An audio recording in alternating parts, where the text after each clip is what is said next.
जय हिंद साथियों, स्वागत है आप सभी का आपके अपने यूट्यूब चैनल अमन स्टडी पॉइंट में। साथियों, हाजिर हैं एक और वीडियो के साथ। और इस वीडियो में यूपी टेट के ईवीएस यानी पर्यावरण के 30 प्रश्नों को देखेंगे जो आपके यूपी टेट 2014 के पेपर में पूछे गए थे। तो सभी प्रश्न आपके आगामी परीक्षा के लिए महत्वपूर्ण है और प्रीवियस ईयर पेपर देखने से ये हमें पता चलता है कि किस प्रकार से प्रश्न हमारे परीक्षा में पूछे जाते हैं। तो चलिए शुरू करते हैं वीडियो को और वीडियो में पूरे अंत तक बने रहिएगा। तो साथियों, आ चुके हैं अब हम अपने प्रश्न पर। और पहला प्रश्न है, खाद्य श्रृंखला के परस्पर समूह को कहा जाता है। तो खाद्य श्रृंखला के परस्पर समूह को कहा जाता है खाद्य जाल। सी विकल्प इस प्रश्न का जो है सही आंसर होगा। अगला प्रश्न है, वायुमंडल की सबसे निचली परत को क्या कहा जाता है या फिर उसका क्या नाम है। तो सबसे निचली परत होता है क्षोभ मंडल। वायुमंडल को 5 भागों में बांटा गया है। सबसे बाहरी मंडल को कहा जाता है बहिर्मंडल। बाकी ओजोन मंडल, समताप मंडल, आयन मंडल, ये जो है इसके प्रकार हैं। तो डी आंसर यहाँ पर सही होगा। विटामिन सी की कमी से होने वाली बीमारी का क्या नाम है। तो विटामिन सी की कमी से होता है स्कर्वी रोग। ए ऑप्शन सही हो जाएगा। अगला प्रश्न है, भारत की प्रथम महिला आईपीएस अफसर कौन है। तो ये है किरण बेदी। विकल्प सी यहाँ पर सही हो जाएगा। चलेंगे अगले प्रश्न पर।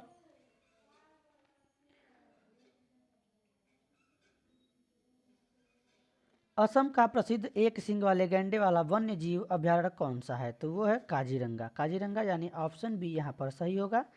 बी के साथ आंसर लगाएंगे। अगले प्रश्न पर चलेंगे।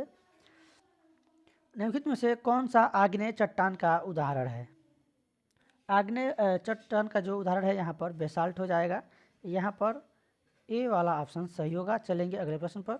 और भी प्रीवियस ईयर के जो आपके प्रश्न हैं हमारे चैनल के प्लेलिस्ट में पड़े हुए हैं। आप लोग एक बार चैनल पर जाइएगा और प्लेलिस्ट में देखिएगा। वहाँ पर सभी जो है जो आपके प्रीवियस ईयर पेपर हैं टॉपिक वाइज अलग अलग वहाँ पर आपको देखने को मिलेंगे। तो एक बार आप लोग जाकर उसे देख लीजिएगा। पृथ्वी के वातावरण की किस सतह में ओजोन परत पाई जाती है। तो ओजोन परत पाई जाती है स्ट्रेटोस्फियर में। यहाँ पर जो है विकल्प बी सही हो जाएगा। सिख धर्म के संस्थापक निम्न में से कौन है। तो सिख धर्म के जो संस्थापक है गुरु नानक। डी ऑप्शन यहाँ पर सही हो जाएगा।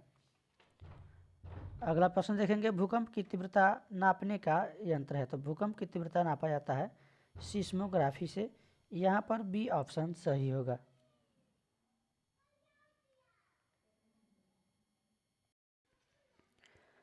अगला प्रश्न है, दक्षिणी गोलार्ध का सबसे लंबा दिन किस दिन होता है। तो दक्षिणी गोलार्ध का सबसे लंबा दिन होता है 22 दिसंबर को। डी विकल्प इस प्रश्न का सही हो जाएगा। चलेंगे अगले प्रश्न पर।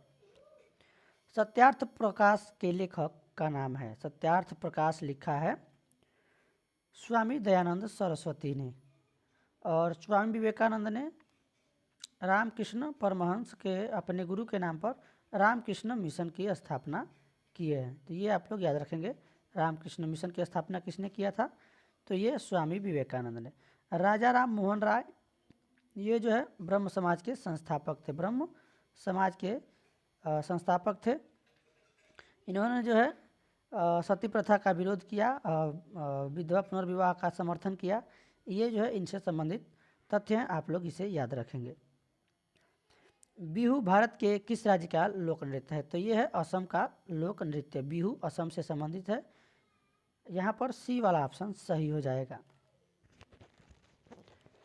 अगला प्रश्न है, वायुमंडल में 99% भाग किन दो गैसों का विस्तार है। तो यहाँ पर जो है देखेंगे जो नाइट्रोजन है आपका 78% है लगभग, और जो ऑक्सीजन है ये आपका 21% है। तो ये दोनों मिलकर कितना है 99%। तो यहाँ पर बी वाला ऑप्शन सही हो जाएगा। चलेंगे अगले प्रश्न पर। वायुदाब नापने वाला यंत्र किस नाम से जाना जाता है। तो वायुदाब बैरोमीटर से और भूकंप की तीव्रता सिस्मोग्राफी से। तो ये दोनों आप लोग याद रखेंगे। सिस्मोग्राफी भूकंप की तीव्रता,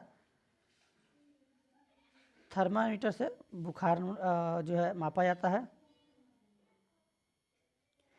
बीटी कपास है। तो बीटी कपास क्या है, यह जो है एक ट्रांसजेनिक पौधा है। विकल्प बी इस प्रश्न का सही हो जाएगा।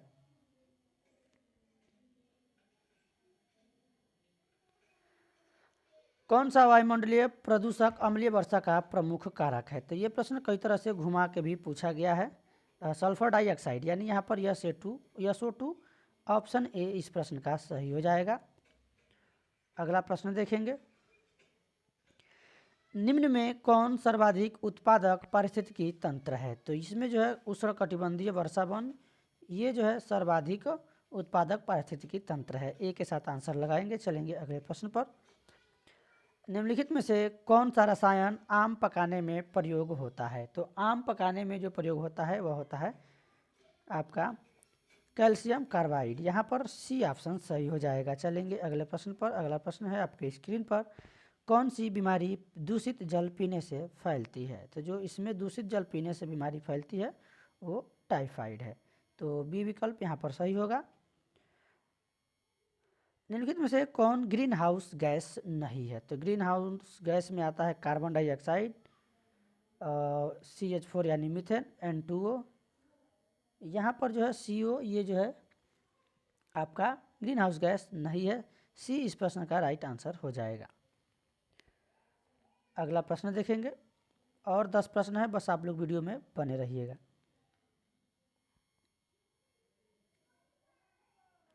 इनमें से कौन द्विबीजपत्री पौधा है? तो द्विबीजपत्री पौधा जो है, द्विबीज सरसों का अगर बीज आप लोग उसको फोड़ेंगे तो उसमें 2 दल देखने को मिलेंगे। तो बांस नहीं होगा, गन्ना भी नहीं होगा, केला भी नहीं होगा, सरसों इस प्रश्न का राइट आंसर होगा डी। पौधों में जल का अधिग्रहण किसके द्वारा होता है? तो ये जड़ों में पाया जाता है जाइलम, इसी के द्वारा खनिज लवण और जल पहुँचाए जाते हैं। तो ऑप्शन ए के साथ आंसर लगाएंगे यहाँ पर। चलेंगे अगले प्रश्न पर। कौन सा प्रथम साहित्य स्रोत है? तो प्रथम साहित्य जो स्रोत है यहाँ पर ऋग्वेद है। ऑप्शन ए के साथ आंसर लगा देंगे। प्राथमिक स्तर पर शिक्षण की खेल विधि आधारित है। तो प्राथमिक स्तर पर जो खेल विधि शिक्षण की खेल विधि है, यह शिक्षण विधि के सिद्धांत पर आधारित है। यहाँ पर डी वाला ऑप्शन सही हो जाएगा। अगला प्रश्न देखेंगे, बिल्कुल फास्ट तरीके से हम लोग 2014 के पेपर का यहाँ पर रिवीजन कर रहे हैं। वीडियो अभी तक आपने शेयर नहीं किया है तो अपने दोस्तों मित्रों तक शेयर कर दीजिएगा ताकि उनके पास भी यह वीडियो पहुँच सके। पर्यावरणीय अध्ययन में शैक्षणिक भ्रमण का मूल उद्देश्य है। तो जो मूल उद्देश्य है छात्रों के लिए प्रत्यक्ष अनुभव, यानी वह जो है डायरेक्ट उस चीज़ को समझ सके, देख सकें और उससे अनुभव प्राप्त कर सकें। तो बी के साथ आंसर लगाएंगे। अगला प्रश्न है, कारकीय रूप से शुष्क मिट्टी की क्या विशेषता है? कारकीय रूप से जो शुष्क मिट्टी की विशेषता है, इसमें मिट्टी में लवण सांद्रता अधिक होती है। यहाँ पर सी वाला ऑप्शन सही हो जाएगा। अगला प्रश्न है, सतत और व्यापक मूल्यांकन क्यों आवश्यक है? तो सतत और व्यापक मूल्यांकन इसलिए आवश्यक है, उससे निरंतर जो निरंतर मूल्यांकन होता रहेगा तो शिक्षार्थियों में परीक्षा का अनावश्यक भय नहीं रहेगा। तो यहाँ पर जो है सी वाला ऑप्शन सही होगा। निरंतर मूल्यांकन होगा तो पहले से जो है परीक्षा के लिए बच्चे क्या रहेंगे, अच्छे से तैयार रहेंगे। चरने वाले पशु वनस्पति को कैसे बदलते हैं? तो वनस्पति को कैसे बदलते हैं, उन्हें जो है चुनकर। तो यहाँ पर सी वाला ऑप्शन सही हो जाएगा। अगला प्रश्न देखेंगे, निम्नलिखित में से कौन स्वस्थ अस्थियों के लिए आवश्यक है? तो स्वस्थ अस्थियों के लिए जो आवश्यक है विटामिन डी। ऑप्शन यहाँ पर डी सही हो जाएगा।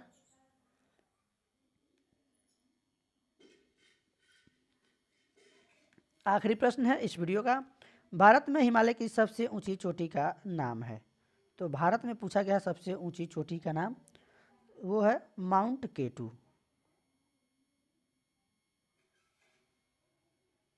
ये जो है सबसे ऊंची चोटी का नाम है। तो फिलहाल ए ऑप्शन यहाँ पर सही हो जाएगा। तो आज की वीडियो में बस इतना ही। हम लोगों ने जो है पूरे 30 प्रश्नों को मात्र 10 मिनट में देखा है। तो वीडियो पसंद आया हो तो वीडियो को एक बार लाइक और शेयर कर दीजिएगा, और चैनल पर पहली बार हैं तो चैनल को सब्सक्राइब कर लीजिएगा इसी तरह के वीडियोज़ देखने के लिए। धन्यवाद। जय हिंद।